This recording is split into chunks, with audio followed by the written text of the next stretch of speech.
Hello everybody, my name's Ryan and I'm a driving instructor. Today, speed. Today I want to talk about speed and speeding.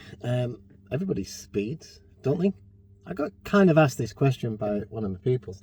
Why does everybody speed? Why does everybody seem to always be in a rush? Now, I think that genuinely, sometimes some people don't realise that they're doing it. I also think that sometimes they very much do realise they are speeding, and realistically, how much time are you going to save over, say, a 3 or 4 mile journey? Probably not a lot. You'll still get stuck at the lights, you'll still get stuck at the junction.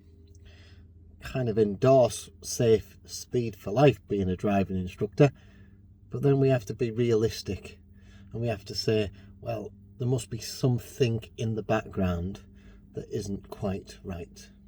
I'm going to stick a map up just over here of my local area and all the different speed limits. All of these speed limits, well, they get confusing.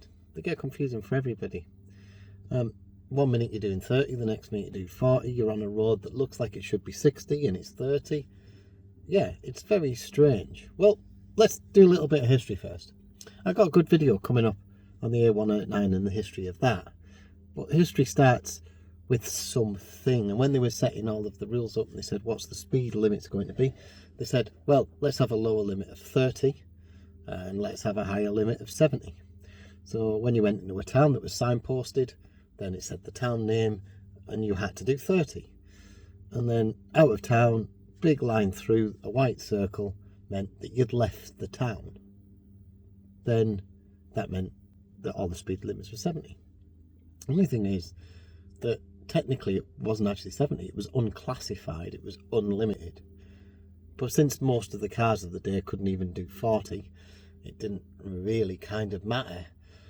It was only later on that they decided that everything would then be 70, even on the country roads, and later on since then we started building dual carriageways and motorways, they said we'll reduce it to 60 on country roads and things like that.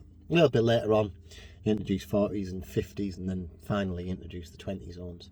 Lately, we've seen a lot of places that have been signalled as 60, and in Scotland I definitely know that they signal things as 70. So, yeah, lots of signs to look at, lots of different speed limits, and they're confusing. And I think that's what sometimes happens. People think that a road is missigned.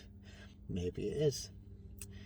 What I disagree with, though, and I'll put a little bit of a video up there, when speed camera vans hide and when it's really obvious that they're kind of hiding and looking like maintenance cars or stuff like that, I don't like that idea. If it's going to be a deterrent, surely it should be a positive deterrent. Surely it should have massive signs around it, be luminous yellow and point I am a speed camera, instead of just hiding somewhere. They hide all over the place, and I know you should be doing up to the speed limit, but let's be realistic, people don't sometimes. It's not that they're doing it on purpose, they're doing it by accident and they're getting caught speeding, and I think it's a little bit unnecessary. The recent surveys that they've done in Wales and across the Wirral and started doing Birmingham and stuff, all the questions are quite loaded about, shall we reduce to 20 if 20 should be the new normal, if it's acceptable to do that? And all these questions were asked on a sample size of like 500 people for a population of 3 million. That doesn't work. They've got to ask everybody. Now they've had a signature petition where they've got 400,000 signatures to reverse the 20 miles an hour. To be fair, most places where it is signalled as 20 in England, you can't do much more than that anyway, because it's full of speed bumps or hazards or corners or things happening around you. So realistically, you couldn't do much more than 20 in the estates, and maybe you couldn't really do that down high streets and things like that. So to say that everywhere is 20, I can see why people would get very frustrated and annoyed with it.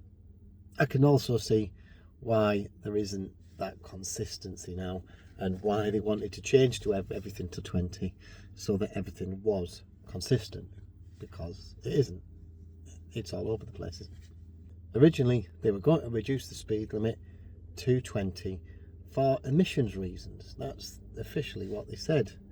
It was about the same actually doing 20 miles an hour as 40 miles an hour, because modern cars are brilliant and the gearing is correct and everything. So actually the emissions is about the same whether you're doing 20, 40 or 50. It makes quite a lot of difference once you get above 50 and into 60s and 70s and 80s. But you start using a lot more fuel, so you pollute more. But realistically, a 20 mile an hour speed limit doesn't really work on long ranging roads through estates. It just doesn't work. It's the same emissions, and the reason for giving, oh, we want to reduce emissions, we'll reduce it to 20, wasn't valid.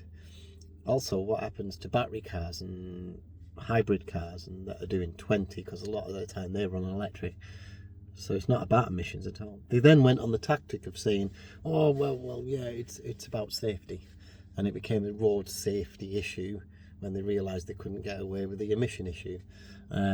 This was a long time ago, really long time ago. I had to really dig to find that out. It was actually a survey that was done in 1989, but that's the reason they gave when they were trying to introduce 20 zones. It was for emissions reasons and to reduce lead in petrol. Yeah, that's how long ago it was. But that's the reason they gave. It wasn't about safety at all. Should I endorse everything? Yeah, I should. You should do up to the speed limit. You shouldn't really speed. I know when I'm driving around, I don't speed because I don't see the point in it. I stick to kind of up to the limit. The amount of people that tailgate this car with the box on the roof and all of the stickers covered on it is a bit crazy, really. Sometimes you're driving along, can't even see the headlights of the guy behind you. If I was a learner and I was driving along there, would you trust that learner not to brake? No. I've seen so many learners that have been driving along and just suddenly brake for literally no reason because they panicked because the truck was coming the other way. How are you going to stop? I'd prefer that people kept a distance. I'd much prefer that. If you want to go around us, overtake us. It's your licence, not mine. Go and get your points. Go and get stuff like that. Go and pass one of those invisible speed cameras that you keep seeing. Why not? What do I think needs to happen? Well, the system that they've got, the speed cameras, the way that they set up the speed camera vans, maybe even the speed sensors at the side of the road are clearly not a deterrent at all. People work out where they've been, where they are, and I think they even advertise them on the websites where these things are going to be placed. Well, what's the point in that? If it's supposed to be safer speed for life, surely everybody should stick to that speed limit, but they don't. So what's the point in having the cameras out there? It doesn't really work. This brings me full circle back to technology. Cars have got lane assist, and they've also got passenger protection and auto stop and all this sort of kind of thing. It was highlighted quite recently in a crash that happened with a bus. Unfortunately, 2 people lost their life with that. I was a bus driver, I can sort of empathise with what's happened. Really difficult set of circumstances, really difficult, that one. But I kind of get what the person was on about. The person was saying, well, why don't we have lane assist and auto stop and everything else built into buses? Surely they must be able to detect lanes, because cars can. And I think the same. Why not? I think some of the trucks have got auto stop and lane assist. I think they have. If you've got lane assist and auto stop in every single car, and you've linked it to a sat nav, and the sat nav on the screen, because mine does it, tells you what the speed limit is for that area, and it flashes up as long as it's been updated, of course, then surely you should do what's on the sat nav, and that ties into your car.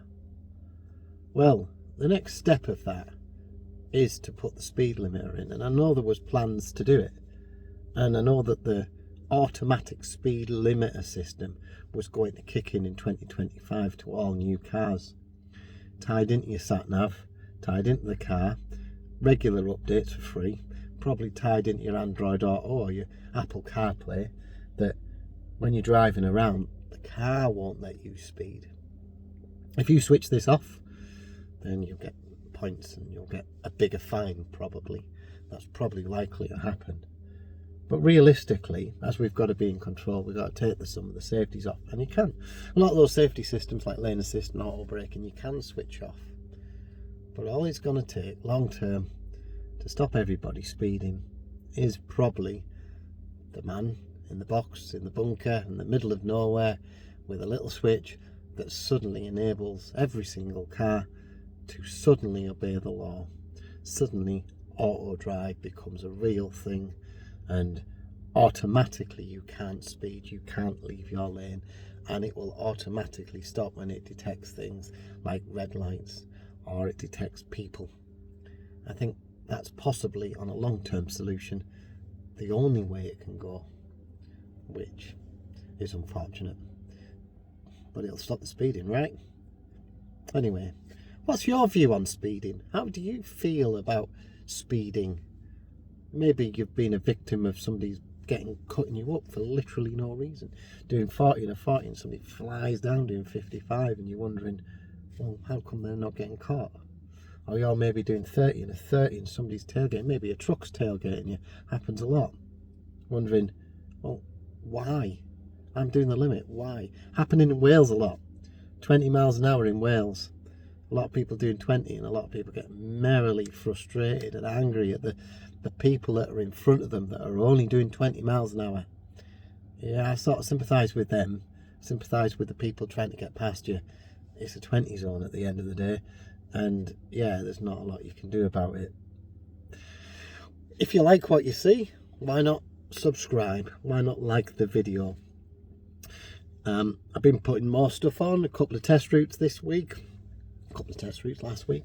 Some good passes this week, really good effort. I had a couple over the last few weeks and that. I haven't been uploading these videos in some sort of order, just kind of been making them and putting them on. But if you like what you see, like, subscribe, and enjoy the rest of your weekend. Bye! What's this at stake?